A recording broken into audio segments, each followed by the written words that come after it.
पडगवारीची MIDC आणि ते पडगवारी आणि इतर काही गावांना मिळून MIDC प्रस्तावित होती। त्याची अधिसूचना ही डिसेंबर 2023ला निघाली होती।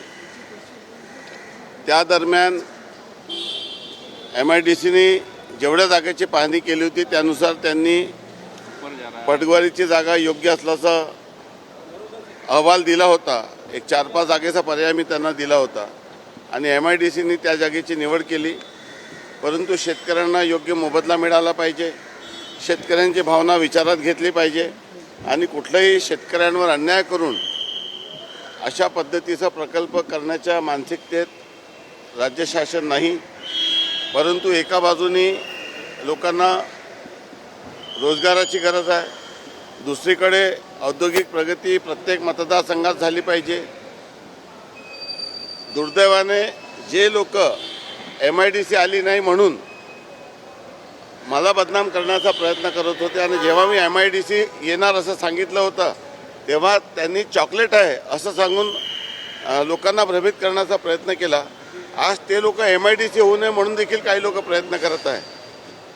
जे शेतकरी आहे त्या शेतकऱ्यांच्या सोबत तिथला लोकप्रतिनिधी मी ताकदीने उभा आहे, परंतु काही काँग्रेसचे लोक याचा राजकीय भांडवल करण्याचा प्रयत्न करत आहे आणि एकटाही रामटेकला नाही तर महाराष्ट्रामध्ये ज्या ज्या ठिकाणी कुठलेही प्रकल्प होतात त्या ठिकाणी काँग्रेसचे लोकांना भडकवत आहे।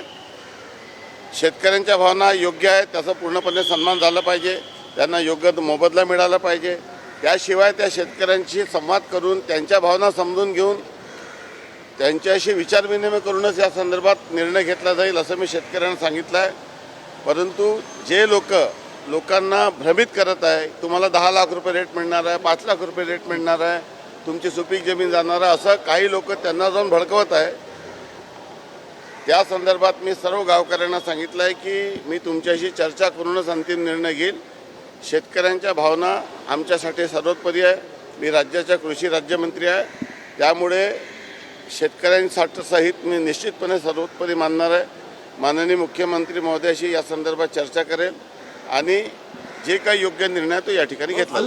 सर्वेक्षणामध्ये सुपीक जमीनवर आलं नाही का? अजून कुठल्याही या संदर्भामध्ये फक्त प्राथमिक अधिसूचना जे चॅप्टर 6 लागू झाला होता, परंतु मी गावकऱ्यांना सांगितलं आहे की मी तुमच्याशी चर्चा करूनच या संदर्भामध्ये अंतिम निर्णय करेल। परंतु काही लोक उतावळे होऊन या कामाचा क्रेडिट की आम्ही तुमची MIDC रद्द केली हे भासवण्यासाठी काही लोक राजकीय सोंग त्या ठिकाणी करत आहे, त्यांना मी एक्सपोज केल्याशिवाय राहणार। महायुती विरोधात लढणाऱ्यांना भाजपनं प्रवेश देण्याचा काही संबंध नाही असं गुलाबराव पाटील म्हटले। काय धोरण ठरलं आहे ज्यांनी महायुती विरोधात निवडणूक लढली त्याच्याबाबत? या संदर्भामध्ये महायुतीचे घटक पक्ष म्हणून आता प्रत्येक ठिकाणी अशा पद्धतीचा प्रवेश दिला जात आहे। मला असं वाटतं की समन्वय समितीमध्ये याबाबत निर्णय घेणं योग्य राहील आणि समन्वय समितीचे जे सदस्य आहेत त्या या संदर्भामध्ये भाष्य करतात। पेरणीची काय स्थिती आहे? कारण की पाऊस नव्हता, पावसाचा मोठा खंड होता, अल्निनोचंही संकट आहे, पेरणीची राज्यात काय स्थिती आहे? पाऊस निश्चितच पावसाने मोठी गॅप दिली, त्यामुळे लोकांचे पर्याय आणि पीक नुकसानीत आले होते।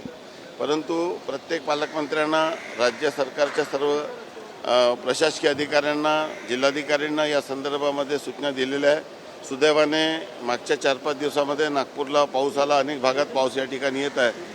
आजच्या तारखेला फक्त परमेश्वराला एवढीच विनंती आहे की शेतकऱ्यांच्या शेतामध्ये पीक वाचवण्यासाठी पाऊस यावा आणि अपेक्षित असं आहे की साधारणतः 90% पेक्षा जास्त, सरासरीपेक्षा 90% पाऊस येण्याची शक्यता आहे। परंतु जी काही परिस्थिती राहील त्याला अहवाल मागून त्या संदर्भामध्ये आम्ही लक्ष ठेवून आहोत। जिथं जशी परिस्थिती आली त्यानुसार निर्णय घेतला जाईल। दिल्लीला काल लाठीचार्ज झालेला आहे, त्याच्याकडे तसं बघता विरोधक तुटून पडलेले आहे, तर दुसरीकडे अमित शहा या सगळ्या आंदोलनावर बारीक लक्ष ठेवून होते। विद्यार्थ्यांवर कठोर कारवाई न करण्याच्या सूचनाही अमित शहा यांनी दिल्या होत्या अशी माहिती आहे।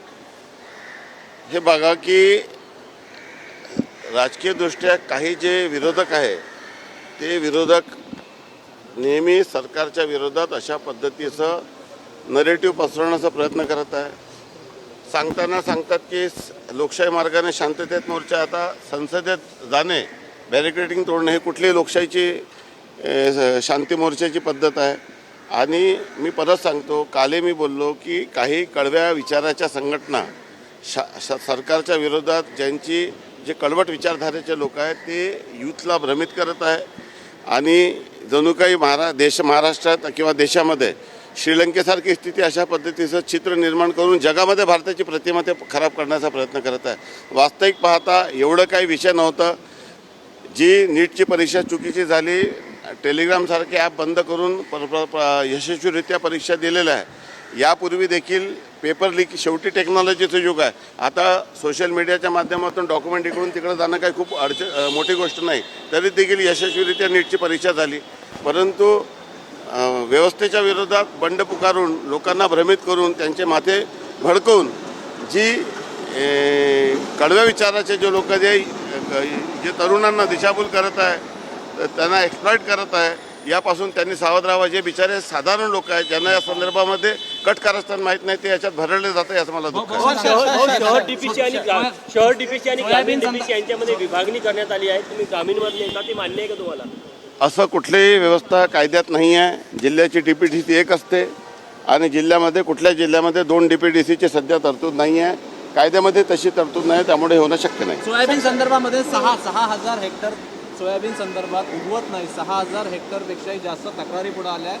1,000पेक्षा जास्त कंप्लेंट दाखल झाल्या आहे आणि सोयाबीन मार्केटमध्ये विकत घेऊन त्याचंच बियाणं पॅक करून कंपन्या विकत असल्याचा आरोप होत आहे आणि टेस्टिंग फार्मसुद्धा कंपन्यांकडे नाही आहे. आपल्याला माहीत आहे की आता सर्व बियाणं आपण सारथी पोर्टलवर आणलेलं आहे. ज्या व्यवस्थेतून ज्या चुका होत्या त्या सर्व चुका नवीन टेक्नॉलॉजीच्या माध्यमातून आपण दूर करण्याचा प्रयत्न करत आहोत. सोर्स देखील आपण आयडेंटिफाय करत आहोत आणि अशा पद्धतीची ज्या ठिकाणी घटना घडलेली आहे त्याची दखल घेऊन योग्य कारवाई करण्याची.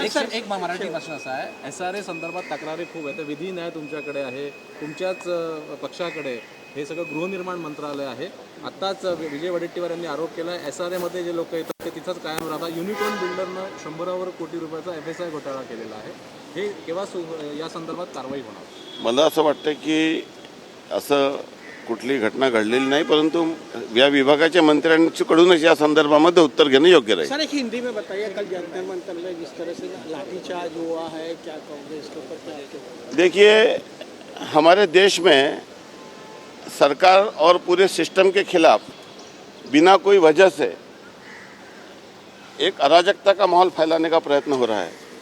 देश के पार्लियामेंट जो कि सर्वोच्च सभागृह है, पवित्र सभागृह, उसमें इस तरह से बैरिकेडिंग तोड़ के घुसने की अनुमति किसी भी देश में या किसी भी राज्य में नहीं दी जा सकती. लेकिन जैसे श्रीलंका में हुआ उस तरह का चित्र दुनिया के समोर भारत देश के खिलाफ, माननीय मोदी जी के खिलाफ निर्माण करने का प्रयत्न किया जा रहा है. ये बात सत्य है कि किसी भी पेपर फुटी का समर्थन नहीं किया जा सकता, लेकिन सरकार ने यशस्वीरित्या एग्जाम ली. इसके पहले भी ऐसी घटना हुई है, लोग करते हैं, लेकिन इसमें सरकार का कोई दोष नहीं. सरकार ने उचित निर्णय लिया है. अराजकता फैलाने का जो प्रयास किया जा रहा है वो उचित नहीं है. जो यूथ लोग इसमें भाग ले रहे हैं उन्हें पता नहीं कि उनका किस तरह से यूज़ किया जा रहा है.